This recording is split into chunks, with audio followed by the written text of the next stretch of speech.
I put 4 people in a house in Earl's Court in 1948 and then asked what happened to these people that brought them all to that place at that time. Small Island essentially is a work of historical fiction. It is set before and during 1948, and it focuses on 4 main characters: Queenie and Bernard Bly, and Gilbert and Hortense Joseph. Queenie and Bernard are the landlords. They own the house that Gilbert and Hortense end up living in. And it really kind of deals with the hardships, the challenges, the racism that Gilbert and Hortense face as Jamaicans coming to this country in 1948. Levy uses a non-linear storytelling structure to slowly reveal to us what has happened in the preceding years. And those different periods of time include the war years in London, where there are already encounters happening between the white English characters and other black Caribbean characters. But she also ranges back into the childhood of both the Caribbean characters to kind of illustrate things about the way they've been socialised, and as far back as Queenie's childhood, when she first visits the Empire Show and sees an African man. The way in which the story is told, with this slow revealing, really adds a degree of suspense. So it becomes a little bit like a detective novel. But it also deals with relationships. It deals with love. It deals with the importance of sort of understanding people's past. It's really very much about human experiences. Small Island is about the British Empire, really, and its legacies. There's an idea in circulation that prior to 1948, when the Windrush arrived, that Britain was a monocultural nation, and that post-war migration from the Caribbean changed all that. Whereas Small Island very clearly illustrates there was a presence of Caribbean people, at least during the Second World War. Huge numbers, in fact, because people fought for the British from the Caribbean. And because of that, I think it makes us ask bigger questions. Okay, well, if that myth isn't true about British monoculturalism, what else might not be true? I think there's an amazing anecdote that Andrea Levy tells about how she came to focus on the Windrush story, that the ship appeared on television and her dad, who was doing the ironing, looked up and said, "I was on that ship." Small Island is remarkable because of the way it mines personal family history, but then opens it up into a much broader historical narrative. You don't have to have been around in 1948 in London or in Jamaica in the 40s, but through Andrea Levy, she brings it to life for you, and you are sort of presented with a picture, a very real picture of what was happening.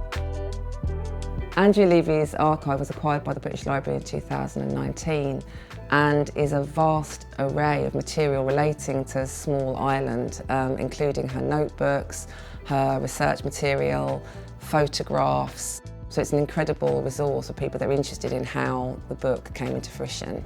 One of the amazing items in the archive is the vocabulary chart that Andrea Levy came up with to map the different voices of the characters with examples of the sorts of phrases that they would use, and you can see how much she had prepared the voices of the book or in her writing of it. And the voices themselves are really distinct, so that Gilbert uses quite a lot of, I guess, Jamaican vernacular. He says things like cha and man, whereas Hortense speaks a kind of vernacular much closer to what we call the Queen's English. I think the voices in the novel are so important because there are 4 of them telling the story. It's a kind of polyphony, that's the word that we use when we talk about books having multiple narrators. And it really destabilises the idea that there is one central narrative or story about the Windrush. However well we might come to know Small Island, it's important to sort of contextualize and in a way to have kind of wider reading. And Andrea Levy herself indicates this in her notes, in her archives, and I'll read from one bit where she says, "Gilbert is a scallywag. He's a ducker and diver.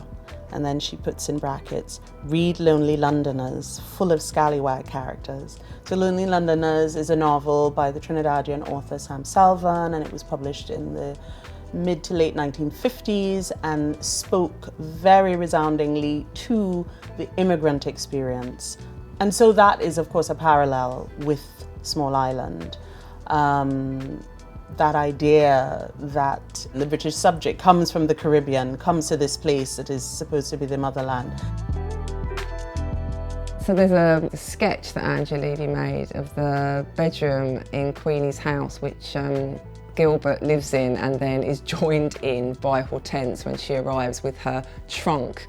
So the trunk that Hortense brings with her is kind of full of her hopes and dreams, the things that she hopes to wear in her life as an English lady and perhaps decorate her house with. So her expectations are so undermined when she sees the room, which is incredibly cramped. She comes and she meets this room in a house, threadbare carpet, a cracked sink. It's not a pretty picture.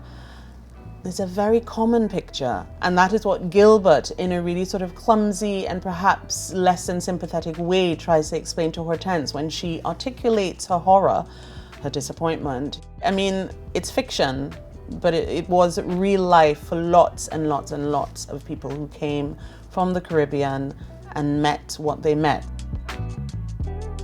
There's a page in the archive where she's scrawled all over her typewritten draft in red notes. And what's interesting is that halfway down the page, she's written in capital letters, open up, lighten up, entertain, as though it's like an instruction to herself, you know, that she's being too serious or that she's holding back. Andrea Levy's archive really destabilises the idea that you just sit down and write a book, that the story's in your head waiting to be downloaded onto the page. And you think, oh yeah, writers make mistakes. They understand that the draft is just a process of getting there, and that writers might be redrafting tens of times before they get to a version that they are happy with. In terms of its legacy, Small Island as a novel is still being interpreted. You know, it continues to be interpreted in different ways: film, television, theatre. I would say that Small Island is a novel that educates us. Small Island is a novel that moves us. I think good literature, good fiction, has the power to do that. I think everybody should read it. It's a win-win.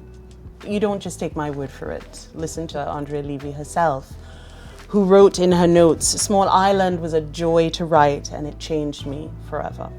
I think we should take it from her.